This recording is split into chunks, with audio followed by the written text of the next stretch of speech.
Ma'am, जैसे आपने बोला कि शिव से पूजन का विषय नहीं है, दर्शन का विषय है, तो जो लोग सुन रहे हैं वो समझना चाहेंगे कि आखिर ये है क्या। जी जितेंद्र, देखिए, मैं अपने आप को बहुत ज्ञानी तो नहीं मानती हूँ, लेकिन मैं डेफिनेटली भारतीय संस्कृति की एक स्टूडेंट हूँ, एक छात्रा हूँ। तो बहुत सारी चीज़ें पढ़ने की, समझने की कोशिश कर रही हूँ। जब शिव के बारे में मैंने जानने की कोशिश करी तो पहली चीज़ तो मुझे ये पता चली कि शिव और शंकर अलग अलग हैं। हम लोग अक्सर समझते हैं कि शिव कोई व्यक्ति है। शिव जो है वो कॉन्शियसनेस की जो बिल्कुल परम अवस्था होती है, चेतना की जो अवस्थाएं होती हैं, जागृत, निंद्रा और स्वप्न, उससे भी इन तीनों अवस्थाओं से ऊपर जो स्टेज होती है चेतना की, समाधि, तभी उनको जो है कहते हैं कि त्रिनेत्र खुलना, कि वो जब आप बिल्कुल हर चीज को एक अहम ब्रह्मास्मि वाली दृष्टि से देखते हैं। जब मुझे दिखता है कि जितेंद्र के अंदर भी मैं ही हूँ, हम उन तत्वों से बने हैं, क्षिति, जल, पावक, गगन, समीरा, उन 5 एलिमेंट से हम बने हैं, उन्हीं 5 एलिमेंट से पूरा विश्व बना है। जब हम हर व्यक्ति के अंदर भगवान देखने लगते हैं, हर जीव के अंदर भगवान देखने लगते हैं, उस समाधि की, उस चेतना की एक्सट्रीम स्टेज को जब हम पहुंच जाते हैं, उसको कहा जाता है शिवत्व का प्राप्त होना। तभी मैं कहती हूँ कि शिव केवल पूजन का विषय नहीं है। डेफिनेटली पूजा तो होनी चाहिए, मैं मूर्ति पूजा के खिलाफ नहीं हूँ। मैं हमेशा ये बोलती हूँ कि किसी भी जगह जहां पर लोग मूर्ति पूजा करते हैं, या जब आकृति की फॉर्म में हम जो भगवान को सम्मान देते हैं, वो भी एक यात्रा है। वो आकार से निराकार पे पहुंचने की एक यात्रा है। जैसे मेरा बच्चा छोटा है तो मैं उसको पहले बताती हूँ ए फॉर एप्पल, उसको दिखाती हूँ एप्पल लाल रंग का है, उसका ये शेप है, साइज है, फॉर्म है। जब वो समझ जाता है तब उसको बताती हूँ ए फॉर एरोप्लेन भी होता है, ए फॉर एंट भी होता है, ए फॉर एलिगेटर भी होता है। तो वो बड़ा ज्ञान प्राप्त करने से पहले जो स्टेजेस होती हैं, उन स्टेजेस के लिए मूर्ति पूजा मैं महत्वपूर्ण मानती हूँ। तो मुझे लगता है कि शिव केवल पूजन का विषय नहीं है, शिव दर्शन का विषय है।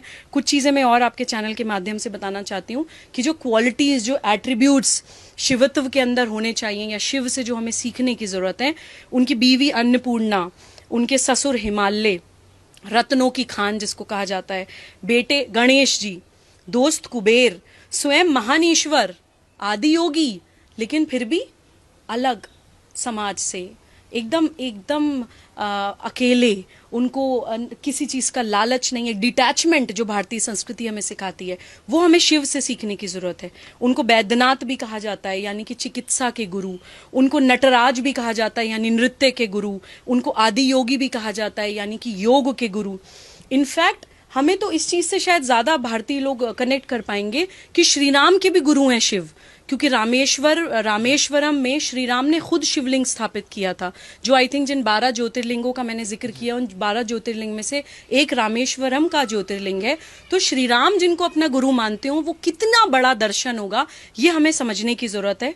वो ओंकार भी हैं, जो एक ओंकार, जो एक कहते हैं कि यूनिवर्सल वाइब्रेशनल साउंड, क्रिएशन जिसको कहा जाता है, तो वो संहार भी हैं, वो क्रिएशन भी हैं, वो डिस्ट्रक्शन भी हैं।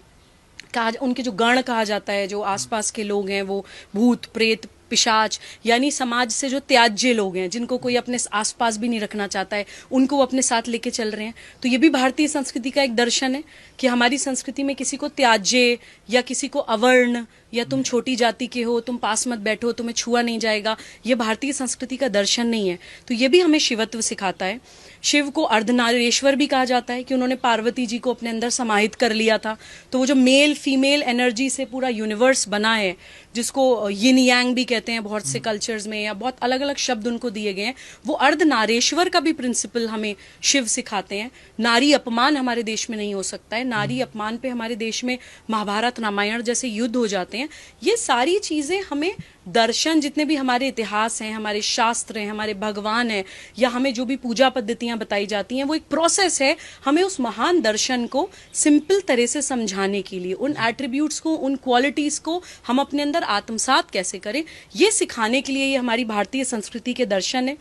शिव को भोलेनाथ भी कहा जाता है कि भोले हैं, कि बहुत लोगों की ये मान्यता है कि आप शिव से जो भी मांगते हैं वो आपको मिलता है, बिकॉज वो भोले हैं। आप देखिए ना कि धरती के नीचे दबा दिया इतने सालों तक, कुछ नहीं, क्योंकि भोले हैं। लेकिन अगर भोले हैं तो आप ये मत सोचिए कि वो सर्वनाश भी करते हैं। भोले हैं, एक हद तक भोले हैं, एक लिमिट तक, एक सीमा तक भोले हैं। नीलकंठ हैं, समुद्र मंथन से जो जहर निकला था वो उनके अपने गर्दन के अंदर है।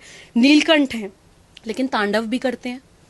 तो उस दर्शन को प्लीज समझिए, महाभारत के लेसन को समझिए, इस्लामिक प्रिंसिपल्स को समझिए, और भारतीय दर्शन को समझते हुए संप्रदाय से ऊपर उठकर प्लीज अध्यात्म को समझते हुए समस्या का समाधान मिलकर ढूंढिए। ये राजनीति का विषय नहीं है जितेंद्र, मैं ये बार बार दोहराना चाहती हूं कि किसी व्यक्ति, किसी संगठन, किसी पार्टी की जिम्मेदारी नहीं है जो हम सोचते हैं कि कोई राजनीति ही हमें इन समस्याओं से बाहर निकाल लेगी। भारत में समाज सत्ता राज सत्ता से बड़ी चीज है। ये भारतीय समाज की ताकत है, ये भारतीय समाज की हिम्मत है, और ये भारतीय समाज की एकता है जो हमें इन समस्याओं से निकाल सकती है। तो कृपया इस चीज में हम लोग भारतवासी बन के समस्या को देखें और संवाद करके समाधान की ओर बढ़ें। इसी आशा और इसी विश्वास के साथ मैं अपनी इस बाइट को समाप्त करना चाहूंगी।